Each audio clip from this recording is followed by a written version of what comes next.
Y'all thought I was finished? Hi, and welcome back to Football Barbie here, where we talk about anything and everything football. So I kind of wanted to continue the trend where I was talking about the quarterbacks and the highest paid, but this time I actually want to talk about running backs. Running backs are one of the main staples for any offensive line. They are phenomenal for the team. They do great, have amazing rushing yards. So let's bring you some of the top running backs of 2022.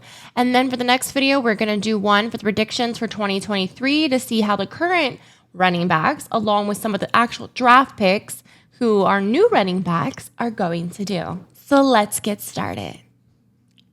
So first up, surprisingly enough, Mr. Josh Jacobs from the Las Vegas Raiders. This is his fourth year. So for last season for 2022, he had 17 games played. He rushed for 1,653 yards. Okay. He had 4.9 yards per reception, 12 rushing touchdowns. He had 53 receptions, 400 receiving yards, and 1 fumble lost. He had the best season of his career. His biggest highlight was being a walk-off sprint to the house in overtime against Seattle in Week 12. That was a very shocking game. He is a 2023 free agent, and he says he would like to stay in Las Vegas. Up next at number 2, Mr. Christian McCaffery. So Christian McCaffery was playing with the Carolina Panthers, and this is his 6th year. He did play 17 games last season. He had 244 attempts, 1,139 rushing yards, 4.7 yards per carry. He had 8 rushing touchdowns, 741 receiving yards, 5 receiving touchdowns, 0 fumbles lost. So now the interesting thing about Christian McCaffrey is that he started the year with Carolina Panthers. However, in the midseason, he went to the 49ers, having surpassed 1,200 scrimmage yards in his 11 games. So he basically dominated the season with the 49ers to end out his 2022. Now, he will be also going back to the 49ers for the 2023 season. He did do very well for them, so it's going to be really interesting to see how he continues for the next year, since this will be a full year, hopefully, as long as no obviously trades. Now, number 3 on the list is Austin Ekeler from the Los Angeles Chargers. He played 17 games last season with 204 attempts, 915 rushing yards. He had 4.5 yards per carry, 13 rushing touchdowns. He had 107 receiving receptions, 722 receiving yards, 5 receiving touchdowns, and 3 fumbles lost. So he had the 107 catches, setting a career season record. He has both dual threat skills and scoring abilities. Now, as for Derrick Henry, everybody knows that Derrick Henry is a beast for the Titans. This is his 7th year. He is putting up numbers ever since he first started. So he did play 16 games last year. He had 349 attempts, 1,538 rushing yards, 4.4 yards per carry, 13 rushing touchdowns, 33 receptions, 398 receiving yards, 0 receiving touchdowns. That's because he just rushed, the ball like crazy. And then he had 3 fumbles lost. So he did rush for 109 yards in the 30 totes in the Titans' last hurrah, but ended up losing to Jacksonville with the new AFC South title on the line. So he's obviously going to be somebody to keep an eye on for the 2023 season. He is staying with the Titans. I know there was rumors that he possibly was leaving, but the Titans shut that down. It would have been nice. There was a rumor that he was coming to the Eagles, and after losing Miles Sanders, it would have been absolutely phenomenal to see Derrick Henry on our team. I'm not really 100% sure about the running backs we have this season, but that would have been amazing to have Derrick Henry. As for number 5 on the list, Nick Chubb. He was with the Browns last year, and this is his 5th year. He did play 17 games. He had 302 attempts, 1,525 rushing yards, 5.1 yards per carry, 12 rushing touchdowns, 27 receptions, 237 receiving yards, 1 receiving touchdown, and he had 1 fumble lost. So he is the only player apparently on the Browns who surpassed 1,500 yards on the ground in one season, besides the Hall of Famer Jim Brown. So he has done magic for the Browns, which is why the Browns probably are even any form as good as they actually were. Now, they do have a great quarterback, but still. He rushed for over 5 yards per attempt. So he did phenomenal last year. Now, the next one to look out for and has helped his team by far is Mr. Saquon Barkley with the Giants. This is his 5th year. So last season he played 16 games.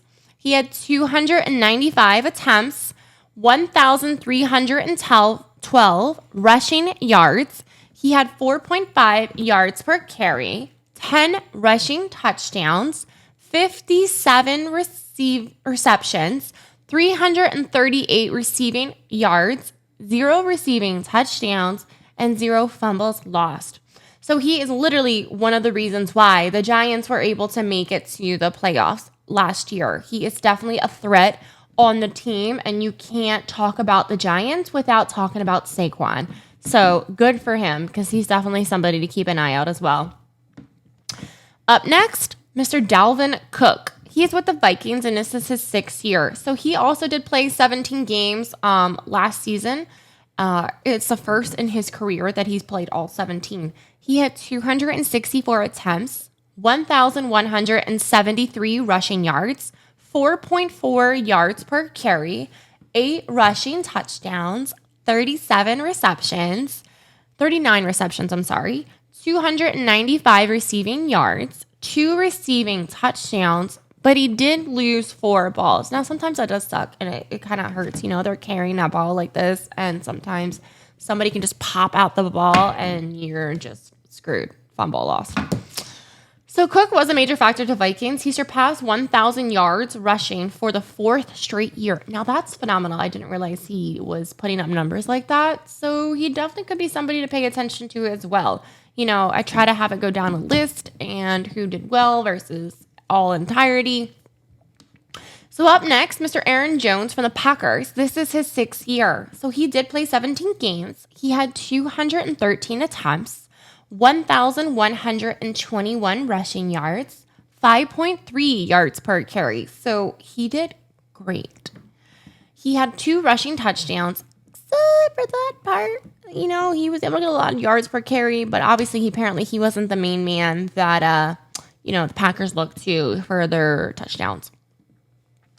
He had 59 receptions, 395 receiving yards, 5 receiving touchdowns, 3 fumbles lost. So basically, like, Jones did benefit from the Packers, their aerial struggles in 2022, put up a career season on the ground. So the Packers, they have Aaron Rodgers, who now moved to the Jets, and it's just going to be very interesting to have him see what happens next year now that Jordan Love is their quarterback for the Packers. Up next, we have, I'm sorry if I butchered this name, there's some names in football that I really don't know how to pronounce. Ramondre Stevenson, Patriots. This is his 2nd year. So he had 17 games he played, 210 attempts, 1,040 rushing yards, 5 yards per carry, 5 rushing touchdowns, 69 receiving, 421 receiving yards, 1 receiving touchdown, and 1 fumble lost. So this 6-foot, 227-pound running back was the most consistent part of the Patriots offense last year. He was 9th in running backs this year with over 1,000 rushing yards. Good for him. Now up next, Mr. Miles Sanders, who I have his jersey, and I'm truly sad that he's no longer in the Eagles because I feel like he put up great numbers last year. So I'm really kind of surprised that the Eagles didn't go for him like what happened there. And I don't think he's going to do as well next year for the Panthers. But so he was with the Eagles. This is his 4th year. 17 games, 259 attempts, 1,269 rushing yards, 4.9 yards per carry, 11 rushing touchdowns, 20 receptions, 78 receiving yards. He definitely ran the ball. He wasn't really getting the ball thrown to. 0 receiving touchdowns, 2 fumbles lost, and he finished the season with a career high in rushing yards and rushing touchdowns. So good for him. Yay, Miles. I wish you best of luck on the Panthers. I don't think the Eagles play the Panthers next season, so that's good. You can check out my schedule video. I did talk about the Eagles schedule if you are curious of who's playing who. So I'll link that down below. Next on our list, Travis Etienne. See, I don't know how to say these names. Jaguars, year 2. 17 games, 220 attempts, 1,125 rushing yards, 5.1 yards per carry, 5 rushing touchdowns, 35 receiving, 316 receiving yards, 0 receiving touchdowns, and 3 fumbles lost. Not a lot of touchdowns at all. He missed the whole rookie season for his first year due to a foot injury, and he has been amazing for the Jaguars this year. Now, let's see if he's been able to improve this year. Not really sure how he's going to do. So up next, as much as I love Mr. Ezekiel Elliott, who is no longer with the Cowboys because I thought he was a great player, apparently Mr. Tony Pollard from the Cowboys with his 4th year comes in a tad bit stronger than Ezekiel. He played 16 games. He had 193 attempts. But if in those 193 attempts, he had 1,007 rushing yards, which averages out to 5.2 yards per carry. So he had actually slightly better numbers in some of the aspects than Mr. Ezekiel. He had 9 rushing touchdowns, 39 receptions, 371 receiving yards, 3 receiving touchdowns, 0 fumbles lost. So he said he beat out Elliott by 1.4 yards per carry, and he hit the 1,000 mark for the season. His versatility and catchability makes him a good mismatch for defenders. He is a free agent, but I do think he might be staying with the Cowboys. Alvin Kamara. So now you can't really talk about Saints without talking about Alvin Kamara. So Alvin Kamara is great. He might not be one of the top running backs, but he's definitely a beast for the Saints. And unfortunately, I just feel like the Saints have not been the same since they lost Drew Brees. They're in desperate need for a quarterback, and they have now the previous Raiders quarterback of Derek Carr. So it's going to be very interesting to see how they actually do. So for Mr. Kamara, he played 15 games. He had 223 attempts, 897 rushing yards, 4 yards per carry, 2 rushing touchdowns, 57 receptions, 490 receiving yards, though. So he's both a beast when it comes to the rushing and receiving. 2 receiving touchdowns, 4 fumbles lost. So apparently he was the only player in NFL history to have 700 plus rushing yards and 400 plus receiving yards in each of his first 6 seasons. So he has a lot of skill. He might not necessarily have, 1,600 rushing yards, but he has both rushing and receiving, which is why he is a threat. So when you go to the Saints, you cannot not notice Mr. Alvin Kamara. As for the next player, Mr. Naji Harris with the Steelers. This is his 2nd year. He played in 17 games. He had 272 attempts, 1,038 rushing yards. He only had 3.8 yards per carry, though. 7 rushing touchdowns, 41 receptions, 229 receiving yards, 3 receiving touchdown yards, 2 fumbles lost, and then this was his 2nd straight 1,000-yard effort. With his career of 2,238 yards rushed, he passed Bell for the most rushed yards in a player's first 2 seasons. So good for him for putting up numbers. I do know who Naji Harris is. I have seen him play on the television. I have paid attention to him, so he's definitely somebody to look out. If you are a Steelers fan, this is probably one of your favorite people, I bet you. Mine used to be Mr. Troy Polamalu from the Steelers. Way more than any other player on the team. There were a couple other players that I really liked, but he was definitely one of my favorites by far. Up next on the list, Mr. Kenneth Walker III, Seahawks. He's a rookie last year. So he played 15 games. He had 228 attempts, 1,050 rushing yards, 4.6 yards per carry, 9 rushing touchdowns, 27 receptions, 165 receiving yards, 0 receiving touchdowns, 0 fumbles lost. So he made a good case to win Offensive Rookie of the Year after leading all first-year players in a rush yards and rush touchdowns this season. So he did really good for the Seahawks, and I'll be curious to see how he continues under Geno Smith for this year. Following, the next person on the list is Joe Mixon, Bengals. This was his 6th year. Now, honestly, I don't really know much about him. I mean, I've watched the Bengals, but he's just not somebody who truly sticks out to me. He played in 14 games. He had 210 attempts with 814 rushing yards. That averaged 3.9 yards per carry, 7 rushing touchdowns, 60 receptions, 441 receiving yards, 2 receiving touchdowns, 0 fumbles lost. So he is needed in both the run and the pass games for the Bengals, and he did do well for them. Next on the list, Tyler Algier, Falcons. He was a rookie. So he played in 16 games, 210 attempts, 1,035 rush yards, 5 yards per carry. He had 3 rushing touchdowns, 16 receptions, 139 receiving yards, 1 receiving touchdown, and 0 fumbles lost. So he finished with the second most rushing yards among all first-year pros. Not bad. Up next on the list, Mr. Jamal Williams, the Lions, year 6. So he played 17 games, had 262 attempts, 1,066 rushing yards, 4.1 yards per carry, 17 rushing touchdowns. That's a lot for that amount. 12 receptions, 73 receiving yards, 0 fumbles lost, 0 receiving yards, touchdowns, and 2 fumbles lost. And then, so here's an interesting thing. Williams broke Barry Sanders' franchise record for single season rushing touchdowns with 17. I mean, you have to feel pretty special when you beat records of people who are extremely known. So good for Mr. Williams. Let's see how he goes with the Lions this season. They still have Jared Goff. I still don't understand the trade between Matthew Stafford and Jared Goff.